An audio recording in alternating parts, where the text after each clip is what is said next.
Hi everyone, Anthony Fantano here, the internet's busiest music nerd. My needle drops. Hope you're doing well. And it's time for an album review. The new Drake LP. This is his second full-length album. The second full-length album from this Canadian rapper who Cal Chuchesta will be giving you some background information on. Cal. Alright, Dr. Drake was graduated from the University of Degrassi Rap School, where Drake minored in the R's and the B's. He studied under Professor Lil Wayne, and he graduated top of his class, and the best is mystery.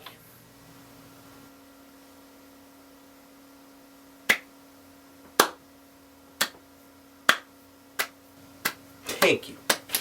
Thank you. Thank you. Thank you. That was beautiful. Alright, review time, Drake, Take Care. But I'm not going to go too far into Drake's past since it's been so efficiently covered already by Cal Chuchesta.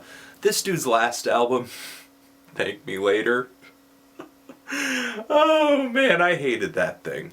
To me it just felt so whiny and depressing, and I really didn't understand why, and it awkwardly straddled hip-hop and R&B with this kind of underdeveloped persona, and I wasn't really surprised that it felt that way. Drake was kind of thrust into the limelight after only producing several mixtapes, and I think that led to this debut album being filled with terrible, melodramatic, and cheap lyricism. And even though I was getting all these vibes from this album, I didn't really necessarily assume that Drake's future stuff would sound exactly like that. Take Care doesn't come off like that to me, thankfully. There are some potholes on this album, and we will get into that, but overall I feel like on this album Drake feels more confident in his style,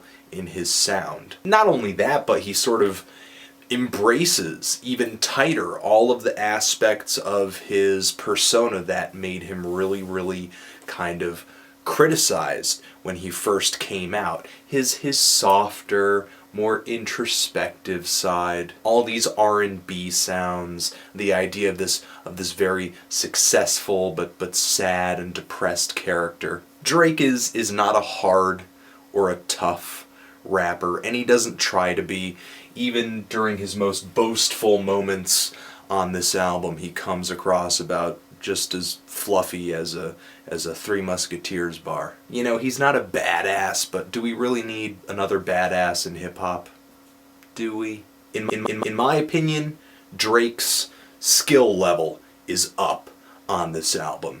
And the lyricism, though it's not exactly free of melodrama, it's a little more adult. It's a little more, you know, thought-provoking, I guess. I don't feel like I'm just listening to words read straight off of some kid's tear-soaked diary page. The opener to this LP is one of those personal moments where Drake kind of pens the story of his rise to fame. He does it with some really consistent lyrics, even though some of those lyrics can kind of be unrealistically boastful, like how he killed everybody in the game last year. Not true, I was there. Moments like that I don't feel like are meant to be taken too seriously, but they do kind of raise a problem. When Drake is rapping about how accomplished or how great he is, to me it just kind of feels like he's filling space, because if he's not rapping about that, he's rapping about how crazy some girl is making him. There are rhymes on here about other rappers biting Drake's style, but clearly that's what he's doing in the case of the experimental R&B act The Weeknd. And I know The Weeknd's fame and success is partially owed to Drake because he's openly endorsed them. He appeared on the project's previous EP, but the favor has clearly been repaid in terms of musical inspiration for this album. The R&B sounds, the beats in general on Take Care, in comparison with Thank Me Later, feel way darker, more atmospheric, more depressing. Even though Drake's lyrics may not be amazing, he may not be giving me the best reasons in the world for being sad, the music makes it easier for me to relate and I guess get into the mood that he's trying to put together. I feel like that aesthetic comes together really well on the second track, Shot For Me, with the vocals and the piano and the keyboards and the finger snaps on that track. The song, to me, just sounds beautiful. The lyrics just don't feel all that childish, kind of a story of two lovers growing apart. It's an adult kind of story. Drake's singing voice on this LP feels much, much, much less flat and robotic than it did on Thank Me Later. So yeah, I do feel like Drake has improved his R&B game, gotten more experimental, gotten more creative, and I think he's improved his rap game a little bit too, and that shows up on the next track, Headlines. Now, Drake doesn't exactly come out and kill it on this track, but he's never really been about that. He's always been more about what's kind of pleasing to the ear, what's catchy. And between him and his longtime producer, 40, there's just this huge appreciation for what makes music memorable, re-listenable, and fun. And on the next track from this LP, the artsy and glossy R&B style gets taken to a new level for Drake with a feature from The Weeknd, which surprisingly for me goes off without a hitch. I like the track a lot. Subject matter's okay, but the beat is fantastic. The really ethereal keys in the background and the big fat saturated distorted bass. It's a nice and interesting contrast. To me, the title track from this LP is the first misstep that it makes, and it's kind of an issue that a lot of albums that have such a high profile kind of have. They're loaded with useless features and tracks that don't add to the idea or the concept or the feel of the album at all. They're just put into the album to either get a radio single on it or just sort of get a feature on there that will attract fans of that featured artist and then get them to listen to the album too. Rihanna's vocals and kind of the world beat electronic crap that's going on with the title track on here just does not fit into the feel of Take Care. It just feels out of place. And as long as I'm talking about things that are out of place, I feel like Lil Wayne is another one of those features. He really doesn't rap about the same stuff that Drake does, and when he does, it just kind of sounds a little funny to me. And as weird as it sounds to say this, I think he raps with less finesse than Drake. I think the only good thing about Lil Wayne being on this album is that he kind of shows how far along Drake has come since Thank Me Later, because Lil Wayne is making me roll my eyes more than Drake is, especially with lines like "I Stevie Wonder about her." Throw up everywhere. Birdman is on here, but he just kind of rambles and takes up space. Rick Ross drops a pretty tolerable verse. Stevie Wonder comes on for a harmonica solo that sounds like it would come off some Kenny G smooth jazz record.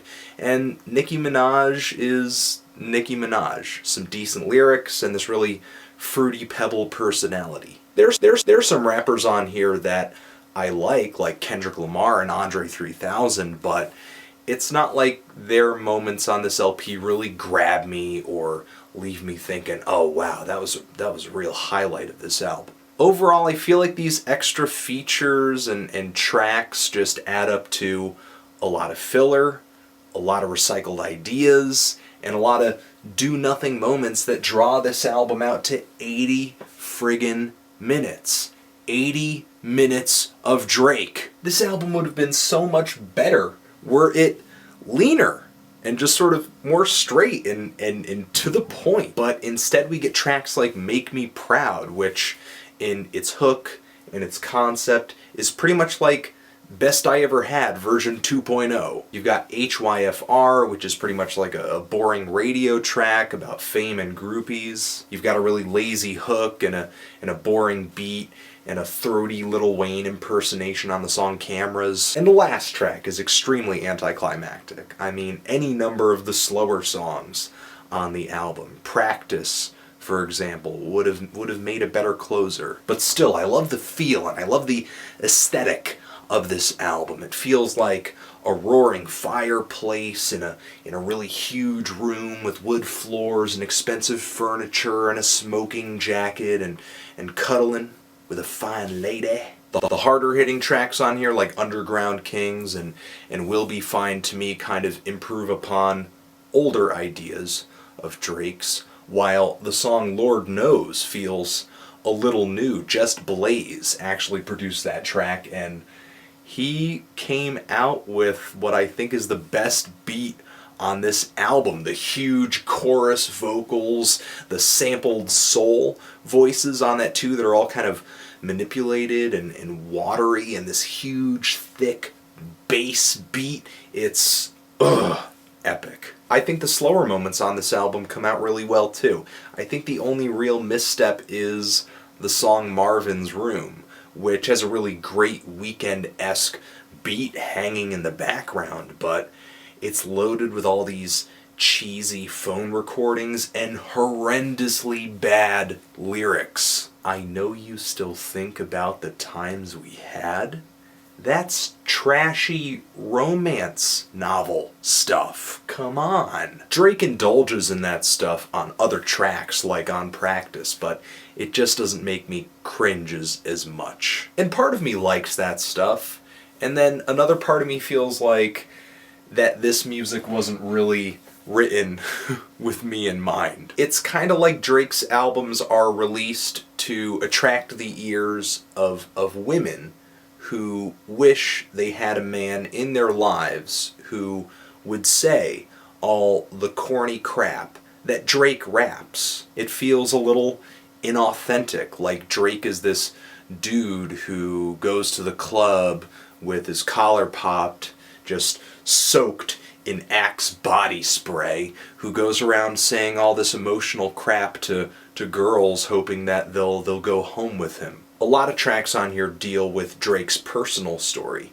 and he's really good at painting it, but pretty much everything about Drake's personality draws from and is inspired by his fame. And we all know fame is temporary. In 10 years, will Drake be famous? Will people care that he was famous? Still, the sound, the style of this album is really great, and that's why I think what awesomeness this album does have behind it is more owed to Drake's producers. I have to take into account that, man, this just feels so inconsistent to me.